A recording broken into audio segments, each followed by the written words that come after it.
Halo teman-teman, kembali lagi bersama saya Rianto dalam channel YouTube ini. Nah, pada kesempatan kali ini saya akan membawakan materi tentang balance scorecard. Namun sebelum kita memasuki materi, jangan lupa subscribe dan komen ya teman-teman untuk memajukan channel YouTube ini. Karena saran dan pendapat dari teman-teman sangat penting bagi saya.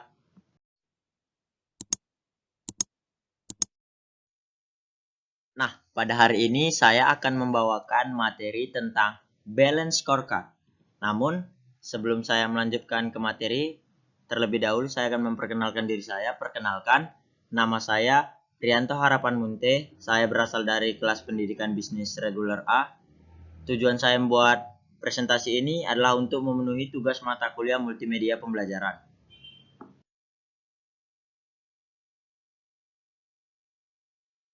Adapun topik materi yang akan saya jelaskan pada kesempatan kali ini dimulai dari yang pertama, yaitu pengertian balance scorecard, yang kedua manfaat balance scorecard, yang ketiga langkah-langkah balance scorecard, yang keempat perspektif balance scorecard, yang kelima keunggulan perusahaan yang menerapkan balance scorecard, yang keenam implementasi balance scorecard, yang ketujuh tips membangun balance scorecard, dan yang terakhir adalah video penjelasan tambahan tentang balance scorecard.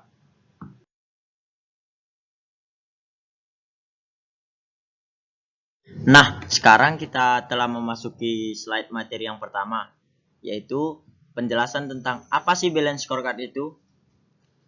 Saya telah menampilkan 3 orang ahli yang menyampaikan pendapat tentang balance scorecard. Yang pertama yaitu menurut Mulyadi. Mulyadi menyatakan bahwa balance scorecard adalah alat bagi manajemen kontemporer untuk meningkatkan kemampuan perusahaan dalam meningkatkan kinerja. Dan ahli yang kedua yaitu Gasper. Gasper menyatakan bahwa balance scorecard merupakan suatu konsep manajemen yang membantu menerjemahkan strategi ke dalam tindakan. Dan yang terakhir adalah menurut Widi Lestari. Widi Lestari berpendapat bahwa balance scorecard adalah suatu manajemen yang terbukti telah membantu banyak perusahaan dalam pengimplementasian strateginya. Berdasarkan pendapat ketiga ahli di samping, pemateri menyimpulkan bahwa yang dimaksud dengan balance scorecard adalah suatu sistem manajemen strategi yang menjabarkan visi dan strategi suatu perusahaan ke dalam tujuan operasional dan tolak ukur. Nah, untuk materi pada slide ini disampaikan yaitu tentang manfaat balance scorecard. Saya telah menampilkan ada 3 manfaat dari balance scorecard. Yang pertama yaitu balance scorecard mengintegrasikan strategi dan visi perusahaan untuk mencapai tujuan jangka panjang dan jangka pendek. Manfaat yang kedua yaitu balance scorecard memungkinkan manajer untuk melihat bisnis dalam perspektif keuangan dan non-keuangan. Dan manfaat yang terakhir yaitu balance scorecard memungkinkan manajer menilai apa yang telah mereka investasikan dalam pengembangan sumber daya manusia, sistem dan prosedur demi perbaikan kinerja perusahaan di masa yang akan datang. Nah, mendengar penjelasan saya tadi tentang pengertian dan manfaat balance scorecard, pasti kita bertanya-tanya kan, bagaimana ya langkah-langkah balance scorecard? Nah, di sini saya telah menampilkan ada 4 langkah-langkah balance scorecard. Yang pertama yaitu menerjemahkan visi, misi, dan strategi perusahaan. Dan langkah yang kedua, mengkomunikasikan dan mengaitkan berbagai tujuan dan ukuran strategis balance scorecard. Dan yang ketiga, merencanakan, menetapkan sasaran, serta menyelaraskan berbagai inisiatif rencana bisnis. Dan langkah yang terakhir yaitu meningkatkan umpan balik dan pembelajaran strategis.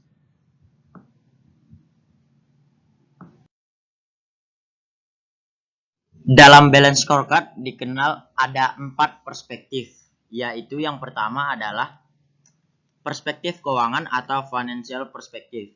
Yang dimaksud dengan perspektif keuangan di sini adalah bagaimana cara investor atau orang lain dalam menilai perusahaan kita. Dalam perspektif keuangan yang menjadi tolak ukur adalah berasal dari kemampuan perusahaan dalam mencapai target laba yang telah ditetapkan. Cara ini sangat biasa di kalangan investor. Ketika mereka melihat pencapaian laba itu stabil, maka mereka dapat menyimpulkan bahwa perusahaan tersebut memiliki kinerja yang baik. Yang kedua, customer perspective atau perspektif pelanggan. Yang dimaksud dengan customer perspective di sini adalah bagaimana cara perusahaan dalam memperlakukan pelanggannya guna mencapai tujuan perusahaan. Namun, titik orientasi pada perspektif pelanggan di sini tidak hanya terfokus pada pelanggan itu saja, namun juga pada karyawan. Bill Marriott pernah mengatakan, "Take care of your employee and they take care of your customer," yang artinya, perhatikan karyawan Anda dan mereka akan memperhatikan pelanggan Anda. Dengan kata lain, ketika perusahaan memperlakukan karyawannya dengan baik, maka karyawan akan memberikan sepenuhnya pelayanan yang terbaik untuk kepuasan pelanggan. Yang ketiga yaitu internal process perspective atau perspektif internal proses. Yang dimaksud dengan perspektif ini adalah bagaimana sistem dalam perusahaan bekerja sama atau bersinergi dari setiap unit kerja. Dengan kata lain, setiap unit kerja itu memiliki kesinambungan atau kerjasama yang baik. Dalam perspektif internal proses ini dikenal 3 tahapan, yaitu yang pertama inovasi, dan yang kedua operasi, dan yang terakhir adalah purna jual. Yang terakhir adalah learning growth perspective. Yang dimaksud dengan learning growth perspective atau perspektif pengembangan di sini adalah bagaimana cara perusahaan memperlakukan sumber daya manusianya guna mengembangkan perusahaan.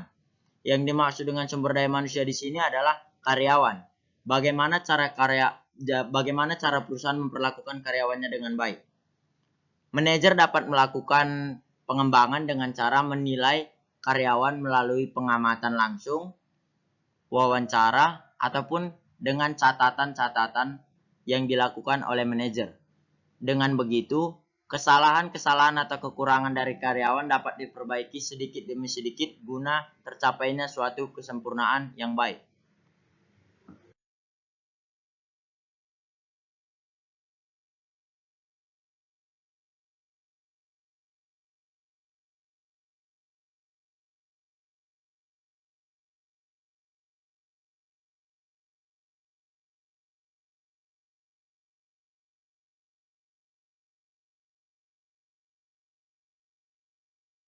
Nah, tentu kita pasti bertanya-tanya kan teman-teman, bagaimana sih keunggulan yang diberikan dari balance scorecard terhadap perusahaan?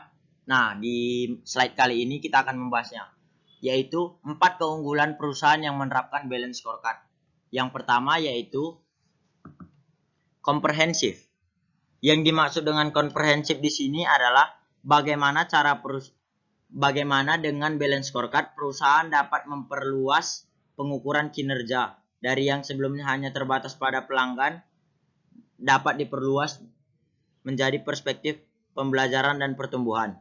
Yang kedua, koheren. Yang dimaksud dengan koheren di sini adalah bagaimana dengan adanya balance scorecard terjadi pembangunan hubungan sebab akibat dari setiap sasaran strategis yang dihasilkan dalam perencanaan strategis. Dengan kata lain, dalam perusahaan tersebut terjadi sinergi dari setiap elemen. Yang ketiga, keseimbangan. Dengan penerapan balance scorecard, terdapat keseimbangan dari keempat perspektif yang telah saya bahas di atas. Dengan kata lain, kinerja keuangan yang berjangka panjang dan pastinya perspektif ini tidak melebihi perspektif yang lain. Artinya, perspektif yang satu tidak melebihi perspektif yang lain. Semua berada dalam porsi seimbang. Yang terakhir adalah terukur. Yang dimaksud dengan keadaan terukur di sini adalah balance scorecard sangat efektif untuk mengukur sasaran strategis yang sulit untuk diukur, seperti sasaran pelanggan, proses bisnis internal, dan pembelajaran dan pertumbuhan yang pastinya sangat sulit diukur. Namun, dengan perusahaan menerapkan balance scorecard ini, maka perusahaan akan mampu mencapai pengukuran yang telah saya jelaskan.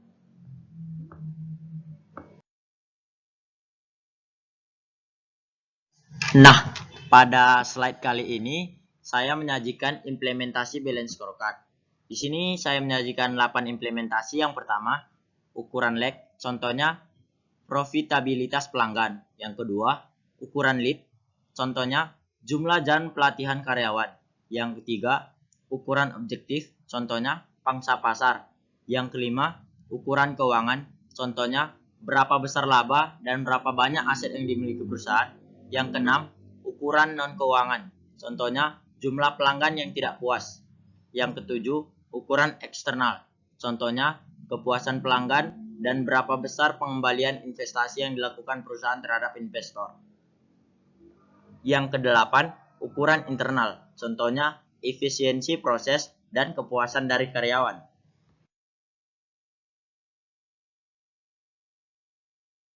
Nah, di sini saya telah menyajikan beberapa tips bagi pemimpin untuk membangun balance scorecard dalam perusahaannya. Yang pertama, memiliki visi dan misi dan strategi yang jelas. Yang kedua, adanya komitmen tegas dari pimpinan. Yang ketiga, semua staf dan lini dalam perusahaan harus terlibat. Yang keempat, tidak menjadikan balance scorecard sebagai sebuah proyek, namun kebiasaan. Yang kelima, komitmen dalam menjalankan balance scorecard sehingga ada evaluasi, perbaikan, dan perkembangan dalam perusahaan.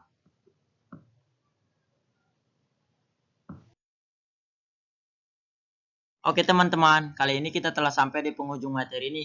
Bagaimana pendapat teman-teman tentang balance scorecard? Sangat penting bukan bagi perusahaan? Karena memberikan manfaat yang relevan bagi perusahaan. Nah, di sini saya telah menampilkan satu kata-kata bijak yang saya kutip dari seorang ahli, yaitu seorang pengusaha asal Amerika, yaitu Warren Buffett. Beliau pernah mengatakan, kita tidak harus lebih pintar dari orang lain, namun kita hanya perlu lebih disiplin dari orang lain. Relevansinya terhadap balance scorecard adalah, kita tidak harus menerapkan balance scorecard sebagai proyek besar atau proyek utama dalam perusahaan kita. Namun kita hanya perlu menerapkan balance scorecard tersebut dalam kebiasaan sehari-hari. Dengan kata lain, dengan penerapan tersebut, maka seluruh elemen yang ada dalam perusahaan akan terbiasa dengan sistemnya, sehingga mereka tidak perlu lagi dilatih dengan biaya yang besar untuk mampu memahami penerapan sistem tersebut.